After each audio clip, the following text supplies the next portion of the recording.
Good morning student. मैं वीना सहाय। Lockdown में मैंने एक चैनल स्टार्ट किया था, है ना, ताकि घर में बैठे बच्चे हिंदी मीडियम से साइंस की पढ़ाई कर सके और साइंस समझ सके। ठीक है। मैंने क्लास 8, क्लास 9 और क्लास 10 के कई सारे वीडियोस डाले हुए हैं। आप जरूर देखेंगे। आप हमारे वीडियो देखें, लाइक करें, कमेंट करें एंड सब्सक्राइब करें, शेयर करें, है ना, ताकि मैं और भी वीडियो आगे डाल सकूं, नोटिफिकेशन कर सकती हूँ, की जा सकती है। इसके पिछले क्लास में मैंने पढ़ाया था श्वसन। श्वसन के 4 क्वेश्चन आंसर हो चुके थे, 1 2 3 4। फिर मैंने वहन स्टार्ट किया। कुछ कुछ क्वेश्चंस रख रहे हैं, जैसे हीमोग्लोबिन का स्तर कितना होता है पुरुष में, महिलाओं में क्या स्तर है, बच्चे और वयस्क में क्या समान है। तो ये सब हम लोग, कुछ हम भी देख ले रहे हैं, कुछ आप लोग भी बताइएगा, कमेंट कीजिएगा, कुछ आप लोग भी उसका आंसर बताइएगा, है ना। तो जहां तक सवाल उठता है, पुरुष और महिलाओं में हीमोग्लोबिन का स्तर में जरूर अंतर है। महिलाओं में, वयस्क महिलाओं में 12.5 या 12 से 16.57, मतलब जनरली 17 माना गया है, 17 ग्राम या डेसीलीटर, है ना। 12.5 से 17 अप्रोक्सीमेटली डेसीलीटर। और जेंट्स का रहता है 13 से 18 तक, ऐसा माना गया है। और हीमोग्लोबिन जो है वो बहुत ज्यादा भी नहीं होना चाहिए और बहुत कम भी नहीं होना चाहिए।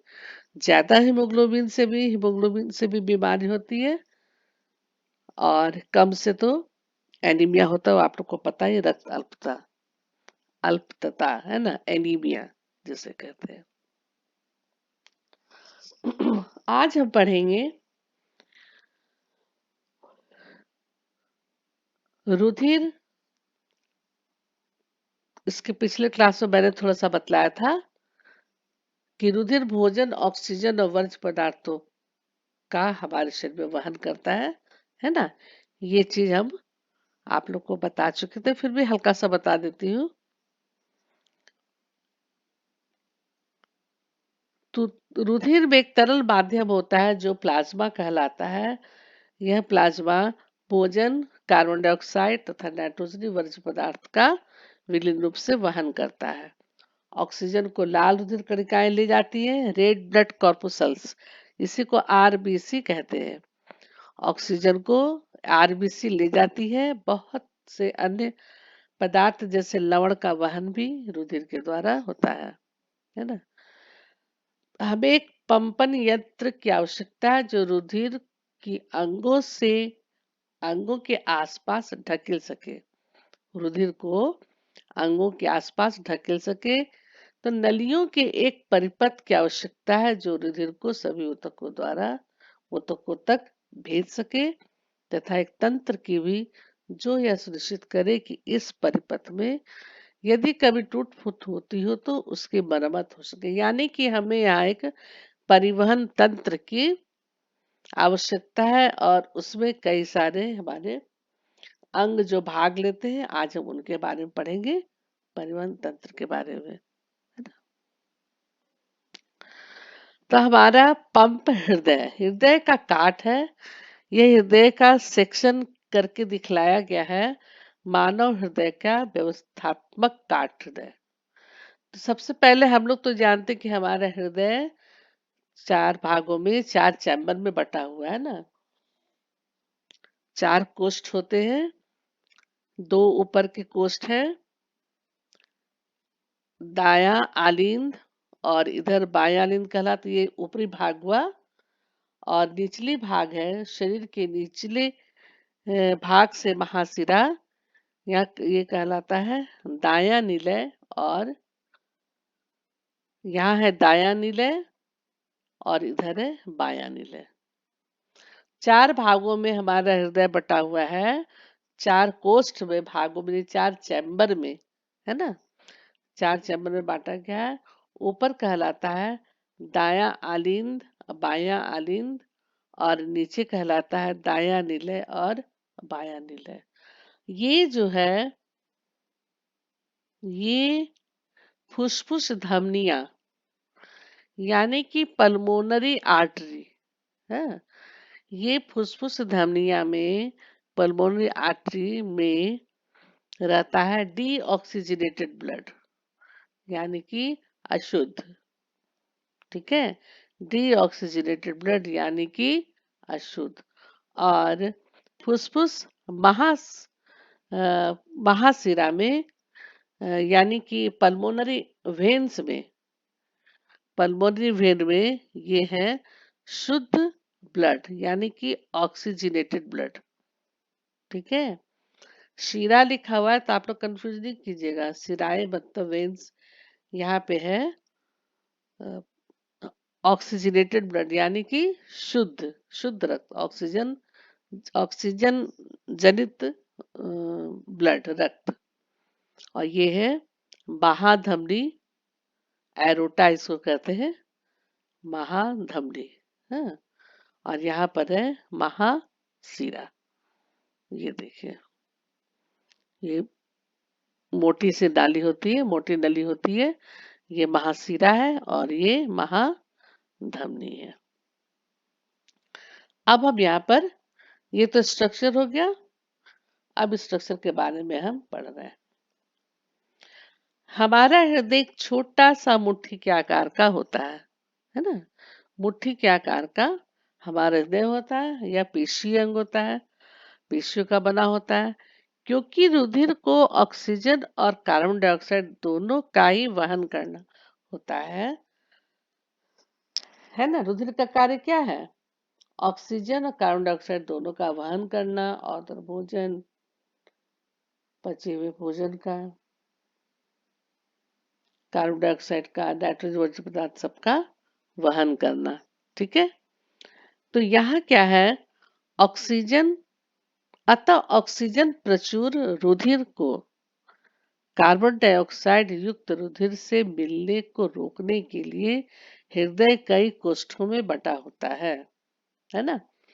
क्या है कि ऑक्सीजन और कार्बन डाइऑक्साइड दोनों का वहन करता है, तो ऑक्सीजन प्रचुर रुधिर को, ऑक्सीजन प्रचुर रुधिर, रुधिर मतलब ऑक्सीजनेटेड ब्लड, जिस रुधिर में ऑक्सीजन की मात्रा है, तो वो रुधिर को कार्बन डाइऑक्साइड युक्त रुधिर से मिलने को रोकने के लिए हृदय कई कोष्ठों में बटा हुआ है ना, 1 2 3 4। नहीं तो क्या हो जाएगा, सब मिल जाएगा आपस में ना, ऑक्सीजनेटेड ब्लड और कार्बन डाइऑक्साइड यानी कि डीऑक्सीजनेटेड ब्लड, दोनों ब्लड आपस में सब मिल जाएगा। तो इनको अलग करने के लिए, इनको मिलने से रोकने के लिए हृदय कई कोष्ठों में बटा हुआ है, 4 कोष्ठों में बटा हुआ है। तो कार्बन डाइऑक्साइड प्रचुर रुधिर को कार्बन डाइऑक्साइड छोड़ने के लिए फुसफुस में जाना होता है ना। जिस ब्लड में कार्बन डाइऑक्साइड है यानी कि डीऑक्सीजनेटेड ब्लड है, तो उसको छोड़ने के लिए फुसफुस में जाना होता है, तथा फुसफुस से वापस यानी कि फेफड़ा से वापस ऑक्सीजनित रुधिर को हृदय में लाना रहता है। तभी तो हृदय के पूरे अंग में उसका वहन होगा, है ना। शुद्ध रक्त जो है, पहले तो अशुद्ध रक्त यानी कि डीऑक्सीजनेटेड ब्लड जो है, उसको फुसफुस में लाना रहता है, तथा फुसफुस में शुद्ध होने के बाद फिर वापस ऑक्सीजनित रुधिर को हृदय में लाना रहता है। और यह ऑक्सीजन प्रचुर रुधिर तब शरीर के शेष हिस्सों में पंप किया जाता है। जब ऑक्सीजनित रुधिर आ जाता है हृदय में, है ना, तब शरीर के शेष हिस्सों में पंप द्वारा पंप किया जाता है, यानी कि शेष हिस्सों में इसे भेजा जाता है। ठीक है, तो इस प्रक्रम को हम विभिन्न चरणों में समझ सकते हैं। विभिन्न चरणों में इसको हम समझ सकते हैं। ऑक्सीजन प्रचुर रुधिर फुफ्फुस से हृदय में बाईं ओर स्थित कोष्ठ 6.11 में हम देख रहे हैं ऑक्सीजन प्रचुर रुधिर यानी कि ऑक्सीनेटेड ब्लड शुद्ध ब्लड फुफ्फुस से हृदय में बाईं ओर स्थित कोष्ठ यानी कि बायां आलिंद, बाईं ओर स्थित मतलब बायां आलिंद, ठीक है। आलिंद ऊपर है और निलय नीचे है, तो बायां आलिंद में आता है और इस रुधिर को एकत्रित करते समय बायां आलिंद शिथिल रहता है। एकत्रित करते समय बायां आलिंद शिथिल रहता है। जब अगला कोष्ठ बायां निलय यानी कि ये पोर्शन, जब अगला कोष्ठ बायां निलय फैलता है तब यह संकुचित होता है। जब फैलता है तब यह संकुचित होता है जिससे रुधिर इसमें स्थानांतरित होता है। अपनी बारी पर जब यह पेशीय बायां निलय संकुचित होता है यानी कि जब ये संकुचित होता है बायां निलय, ये चैम्बर जब संकुचित होता है तब क्या होता है, रुधिर शरीर में पंपित हो जाता है। जब संकुचित होता है यानी कि सिकुड़ता है तब रुधिर शरीर में पंपित हो जाता है। तब ऊपर वाला दायां कोष्ठ दायां आलिंद, जब दायां आलिंद फैलता है, जब फैलता है दायां कोष्ठ का दायां आलिंद जब फैलता है तो शरीर से विऑक्सीजनित रुधिर इसमें आ जाता है। विऑक्सीजनित रुधिर यानी कि अशुद्ध रक्त, है ना। विऑक्सीजन जनित रुधिर यानी कि अशुद्ध रक्त जब दायां आलिंद जब फैलता है तो शरीर से विऑक्सीजनित रुधिर यानी कि अशुद्ध रक्त डीऑक्सीजनेटेड ब्लड इसमें आ जाता है। तो जैसे ही दायां आलिंद सिकुड़ता है, दायां आलिंद जैसे ही सिकुड़ता है तो नीचे वाला संगत कोष्ठ दायां निलय फैल जाता है। जब ये सिकुड़ता है दायां आलिंद तब दायां निलय, है ना, तब दायां निलय फैल जाता है और यह रुधिर को दाएं निलय में स्थानांतरित कर देता है। ये जब सिकुड़ता है, जब दायां आलिंद सिकुड़ता है तब नीचे वाला सगत कोष्ठ दायां निलय फैल जाता है और यह रुधिर को दाएं आलिंद से दाएं निलय में स्थानांतरित कर देता है, ठीक है। जो रुधिर को ऑक्सीजनरीकरण हेतु यानी कि शुद्ध करने हेतु, ऑक्सीजनेटेड करने हेतु अपनी बारी पर फुसफुस में पंप कर देता है, फेफड़ा में भेज देता है। क्यों? फेफड़ा में जाके क्या हो जाएगा, ब्लड शुद्ध हो जाएगा। जो डीऑक्सीजनेटेड ब्लड है यानी कि अशुद्ध रक्त है यानी कि विऑक्सीजनित रुधिर है, वह फेफड़ा में जाकर वहां शुद्ध हो जाता है और फिर आलिंद की अपेक्षा नीले की पेशी भित्ति काफी मोटी होती है ना। आलिंद की अपेक्षा नीले की पेशी भित्ति मोटी होती है। आलिंद की अपेक्षा नीले की पेशी भित्ति जो है वह काफी मोटी होती है। क्यों? क्योंकि उसको पूरे शरीर में रुधिर भेजना रहता है ना। आलिंद से नीले की जो भित्ति जो होती है, उसकी दीवार जो होती है, पेशीय दीवार, वह मोटी होती है इसलिए कि उसको पूरे शरीर में रुधिर भेजना होता है। जब आलिंद या नीले संकुचित होते हैं यानी कि जब आलिंद और नीलय संकुचित होते हैं तो वल्ब उल्टी दिशा में रुधिर प्रवाह को रोकना निश्चित करते हैं। जब आलिंद और या नीलय संकुचित होते हैं यानी कि सिकुड़ते हैं तब वल्ब उल्टी दिशा में रुधिर प्रवाह को रोकना। ये चित्र 6.11 में हम फिर से दिखला दे रहे हैं। ये देखिए 6.16 में ऑक्सीजन तथा कार्बन डाइऑक्साइड के परिवहन तथा विनिमय का व्यवस्थापक निरूपण। फुसफुस कोशिकाएं फुसफुस से फुसफुसीय शिरा।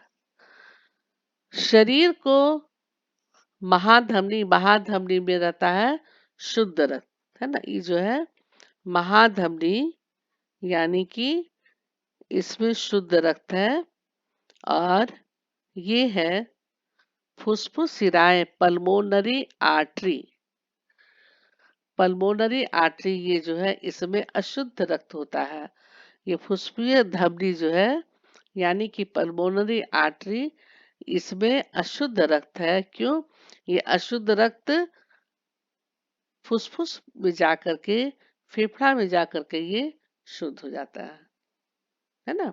पल्मोनरी आर्टरी से ब्लड फुसफुस में जाकर के वह शुद्ध हो जाता है और फुसफुस से फुसफुसी शिरा में शुद्ध रक्त शुद्ध हो जाता है और फिर वह हृदय में चला जाता है पूरे अंगों को बांटने के लिए, भेजने के लिए। शरीर से महाशिरा ये है महाशिरा, है ना। और ये है महाधमनी, शरीर को महाधमनी। फुसफुस कोशिकाएं यानी कि फेफड़े के अंदर जो पतली पतली कैपिलरीज होती है वो सब है। फुसफुस के अलावा शरीर के अंगों में केशिकाएं बहुत पतली होती है। इनको कैपिलरीज बोलते हैं। ये बाल के समान पतली पतली नली के रूप में होती है, केशिकाएं होती है ना। तो हमें ये याद रखना है कि फुसफुसीय शिरा यानी कि पल्मोनरी वेन इसमें शुद्ध रक्त रहते हैं, ऑक्सीजनेटेड ब्लड रहते हैं। और पल्मोनरी आर्टरी में यानी कि फुसफुसीय धमनी में अशुद्ध रक्त रहते हैं। जो अशुद्ध रक्त फिर हमारे हृदय से होकर के फिर फेफड़ा में जाता है और फेफड़ा में शुद्ध होकर फिर हमारे हृदय में पहुंचता है और हृदय के द्वारा पूरे अंगों में ऑक्सीजनित ब्लड यानी कि शुद्ध ब्लड हृदय से पूरे शरीर में के अंगों में भेजा जाता है ना। ये रहा ऑक्सीजन और कार्बन डाइऑक्साइड के परिवहन। हाँ, तो ऑक्सीजनीकरण हेतु यहाँ पर हम देख रहे हैं रुधिर को, है ना। जो रुधिर को ऑक्सीजनीकरण हेतु अपनी बारी पर फुसफुस में पंप कर देता है। किस लिए? ऑक्सीजनीकरण के लिए यानी कि शुद्ध होने के लिए, है ना। गंदा खून को अशुद्ध खून को शुद्ध करने के लिए फेफड़ा में पंप कर देता है। और आलिंद की अपेक्षा नीले की पेशी मोटी होती है। पेशी भी इतनी मोटी होती है क्योंकि ये नीले को पूरे शरीर में रुधिर भेजना होता है। जब आलिंद या नीले संकुचित होते हैं तो वल्ब उल्टी दिशा में प्रवाह को रोकना निश्चित करती है।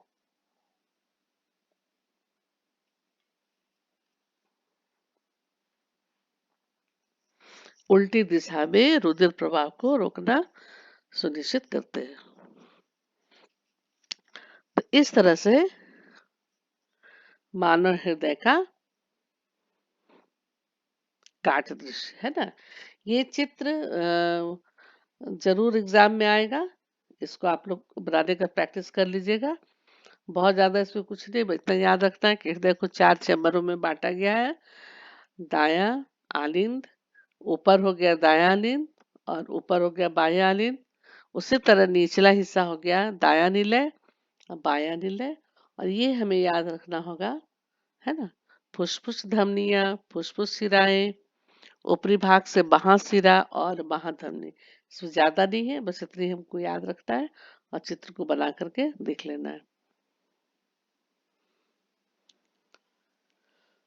अब है फुसफुस में ऑक्सीजन रुधिर में प्रवेश करती है। फुसफुस में ऑक्सीजन रुधिर, फुसफुस में ऑक्सीजन यानी कि फेफड़ा में ऑक्सीजन रुधिर में प्रवेश करती है, ब्लड में प्रवेश करती है ऑक्सीजन, है ना। तो हृदय का दायां व बायां बंटवारा ऑक्सीजनित तथा विऑक्सीजनित रुधिर को मिलने से रोकने में लाभदायक होता है। ये जो चैम्बर जो बांटा गया है, कोष्ठों में जो बांटा गया है, वह इसलिए बांटा गया है कि शुद्ध रक्त और अशुद्ध रक्त दोनों आपस में मिल न जाए। मिलने से रोकने में ये फायदा होता है कि ऑक्सीजनित ब्लड और विऑक्सीजनित रुधिर मिल न जाए, है ना। मिलने से रोकने में ये लाभदायक होता है क्या? हृदय को जो कोष्ठों में बांटा गया है, ठीक है। तो इस तरह का बंटवारा शरीर को उच्च दक्षतापूर्ण ऑक्सीजन की पूर्ति करता है। पक्षी और स्तनधारी सरीखे जंतुओं को जिन्हें उच्च ऊर्जा की आवश्यकता है, यह बहुत लाभदायक है क्योंकि इन्हें अपने शरीर का तापक्रम बनाए रखने के लिए निरंतर ऊर्जा की आवश्यकता होती है ना। हम लोग जो जटिल संरचनाएं वाले जो जंतु हैं उसमें सबसे उच्च पक्षी और स्तनधारी जंतु है ना। और तो पक्षी और स्तनधारी जंतुओं को जिन्हें की ऊर्जा की आवश्यकता अधिक होती है, तो यह बहुत उनके लिए बहुत लाभदायक है क्योंकि इन्हें अपने शरीर का तापक्रम, शरीर के टेम्परेचर को बनाए रखने के लिए निरंतर ऊर्जा की आवश्यकता होती है। उन जंतुओं में जिन्हें इस कार्य के लिए ऊर्जा का उपयोग नहीं करना होता है, शरीर का तापक्रम पर्यावरण के तापक्रम पर निर्भर होता है। ऐसा भी है, ऐसे भी जंतु हैं। तो जल, स्थल, चर या बहुत सरीसृप जैसे जंतुओं में तीन कोष्ठीय हृदय होता है ना। शरीर का तापक्रम पर्यावरण के तापक्रम पर निर्भर होता है। जल, स्थल, चर या बहुत सरीसृप जैसे जंतुओं में तीन कोष्ठीय हृदय होता है और ये ऑक्सीजनित तथा विऑक्सीजनित रुधिर द्वारा रुधिर धारा को कुछ सीमा तक मिलना भी सहन कर लेते हैं, है ना। तो ये क्या रहता है, टेम्परेचर इन लोग का, शरीर का टेम्परेचर पर्यावरण के टेम्परेचर पर निर्भर करता है। जैसे ये कोल्ड ब्लडेड एनिमल हो गए, एम्फीबियंस, है ना। कुछ एम्फीबियंस हो गए जो कोल्ड ब्लडेड एनिमल्स होते हैं। तो ये बहुत हद तक ये उसे बर्दाश्त कर लेते हैं कि ऑक्सीजनित या तथा वी ऑक्सीजनित यानी कि शुद्ध या अशुद्ध रुधिर धारा को कुछ सीमा तक मिलना भी सहन कर लेते हैं। दूसरी ओर क्या है कि मछली के हृदय में केवल दो कोष्ठ होते हैं। इनमें कितना कोष्ठ होता है? एम्फीबियन जंतु जो है, जो जल और स्थल चर या बहुत से सरीसृप वर्ग के हो गए, रेप्टाइल्स हो गए और एम्फीबियंस हो गए, वे लोग का जो हृदय रहता है वह तीन कोष्ठ में रहता है, ठीक है। उनका तीन चैम्बर में हृदय बटा हुआ होता है। तो ये बहुत हद तक उसको ये कर लेते हैं, बर्दाश्त कर लेते हैं। परंतु मछलियां जो होती है, मछलियों के हृदय में केवल दो ही कोष्ठ होते हैं, दो ही चैम्बर होते हैं। यहाँ से रुधिर क्लोम में भेजा जाता है। क्लोम यानी कि गिल्स गलफड़ा, है ना। क्लोम में भेजा जाता है जहाँ यह ऑक्सीजनित होता है और सीधा शरीर में भेज दिया जाता है, सीधा शरीर में भेज दिया जाता है। इस तरह मछलियां के शरीर में एक चक्र में केवल एक बार ही रुधिर हृदय में आता है। इसको ध्यान से समझिएगा। सबसे पहले तो हम लोग उच्च वर्गीय हैं, स्तनधारी और पक्षी वर्ग जो हो गया, वह हम लोग उच्च वर्गीय हैं, उच्च स्तनधारी। तो हम लोग के शरीर में, हृदय में 4 कुष्ठ है ना, 4 चैम्बर बटा हुआ है। लेकिन कुछ एम्फीबियंस और सरीसृप जो होते हैं, यानी कि सांप, क्रोकोडाइल्स और टर्टोइज, ये सब जो सरीसृप हुए, सलामेंडर, ये सब एम्फीबियन और रेप्टाइल्स जो हुए, उनके हृदय में 3 चैम्बर होते हैं और ये ऑक्सीजनित तथा विऑक्सीजनित रुधिर धारा को कुछ सीमा तक उसको मिलना भी सहन कर लेते हैं। कोल्ड ब्लडेड, इनको कहते हैं हम लोग कोल्ड ब्लडेड एनिमल, है ना। और हम लोग वार्म ब्लडेड एनिमल है। दूसरी ओर मछली के हृदय में केवल 2 कुष्ठ होता है। यहाँ से रुधिर क्लोम में भेजा जाता है, वहां जहां यह ऑक्सीजनित होता है, हाँ, ऑक्सीजनित होता है तथा सीधा शरीर में भेज दिया जाता है। तो इस तरह मछलियों के शरीर में एक ही चक्र में केवल एक बार ही रुधिर हृदय में जाता है। एक चक्र में केवल एक बार ही रुधिर हृदय में जाता है। दूसरी ओर अन्य कशेरुकी में प्रत्येक चक्र में यह 2 बार हृदय में जाता है। ठीक है। दूसरी ओर अन्य कशेरुकी में, यानी कि अन्य वर्टिब्रा में, प्रत्येक वर्टिब्रेट में, अनेक अन्य वर्टिब्रेट में, कशेरुकी जंतुओं में, जिनमें कि मेरुदंड होता है, जिनमें कशेरुक होता है, उनमें प्रत्येक चक्र में यह 2 बार हृदय में आता है। इसे दोहरा परिसंचरण कहते हैं। दोहरा परिसंचरण, चूंकि प्रत्येक चक्र में यह 2 बार यह हृदय में आता है, इसलिए इसे दोहरा परिसंचरण कहते हैं। तो इस तरह से हम देख रहे हैं कि कोष्ठ, हमारा जो हृदय है, कोष्ठ में बटा हुआ है। तो क्यों बटा हुआ है ना। वो कोष्ठ में बटने से क्या फायदा है, क्या लाभ है, वो हम लोगों ने अभी जाना, है ना। मानव का हृदय, पक्षी का हृदय, सरीसृप का हृदय, कुछ एम्फीबियन का हृदय और मछलियों का हृदय और कुछ अन्य कशेरुकी के बारे में भी हम लोगों ने भी जाना है। ठीक है। अब हम लोग नेक्स्ट क्लास में पढ़ेंगे रक्तदाब।